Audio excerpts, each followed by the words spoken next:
Pemirsa, Direktorat Intelkam Polisi Daerah Bali mengadakan group discussion atau diskusi kelompok terarah dengan para penanam modal dan pengusaha untuk menciptakan iklim investasi yang kondusif di wilayah Bali.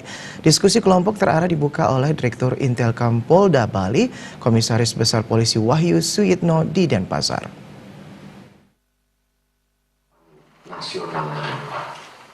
Diskusi kelompok terarah yang digelar oleh Direktorat Intelkam Polda Bali mengambil tema Ciptakan Iklim Investasi yang Kondusif di Wilayah Bali. Direktur Intelkam Polda Bali, Komisaris Besar Polisi Wahyu Suyitno mengatakan, tujuan dilaksanakannya diskusi kelompok terarah yang diikuti oleh para pengusaha di wilayah Bali ini adalah untuk menerima masukan-masukan dari para pengusaha terhadap iklim investasi sekarang ini di Bali. Masukan-masukan yang diharapkan seperti faktor keamanan, regulasi, dan potensi konflik dari investasi yang akan dilakukan. Secara garis besar, para penanam modal menginginkan penjaminan keamanan dan regulasi atau birokrasi yang mudah. Sementara itu, Kepala Dinas Perdagangan dan Perindustrian Provinsi Bali, Putu Astawa mengatakan, Provinsi Bali membuka peluang untuk para penanam modal untuk menanamkan modalnya di wilayah Provinsi Bali, karena pembangunan tidak bisa dilakukan sendiri oleh pemerintah Provinsi Bali, sehingga membutuhkan para penanam modal dari luar. Untuk menghindari konflik, para calon penanam modal harus mengetahui syarat-syarat dan peraturan terkait tata cara penanaman modal yang berlaku di Provinsi Bali. Terus terang kalau Bali itu dengan jumlah penduduk 4,2 juta ditambah dengan turis mancanegara yang sekitar 6 juta dan turis wisatawan Nusantara 10 juta, ini kan pasti berimplikasi terhadap daya dukung Bali ya, sehingga terjadilah kemacetan, kebutuhan akan air minum yang lebih banyak, persoalan sampah. Nah, terhadap persoalan-persoalan yang muncul itu mustahil kalau kita bisa didanai dari sendiri gitulah, dari APBD sendiri maupun dari APBN. Oleh karena itu kita perlu support dari investor-investor untuk bisa berpartisipasi.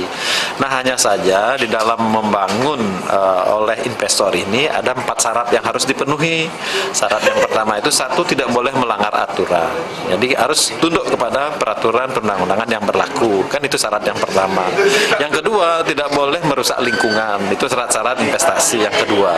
Yang ketiga adalah memberikan dampak atau manfaat yang sebesar-besaran bagi masyarakat Bali. Dan yang spesifik di Bali yang membedakan dengan daerah lain adalah tidak boleh melanggar budaya.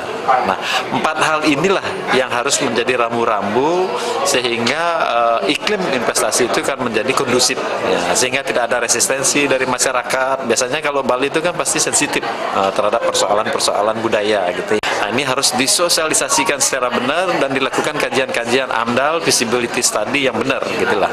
Hal-hal seperti itu yang harus dipenuhi ya, dan kami juga sangat mengapresiasi peran dari pihak kepolisian kita yang ikut juga berkontribusi, bersinergi, membantu, mendukung, mensupport untuk membantu persoalan-persoalan yang ada kita di Provinsi Bali. Diskusi kelompok terarah yang digelar oleh Direktorat Intelkam Polda Bali yang mengambil tema Ciptakan Iklim Investasi yang Kondusif di Wilayah Bali menghadirkan 5 narasumber, yakni Kadis Perdagangan dan Perindustrian Provinsi Bali, Dinas Penanaman Modal dan Pelayanan Terpadu 1 Pintu Provinsi Bali, Bank Indonesia, dan Otoritas Jasa Keuangan Bali.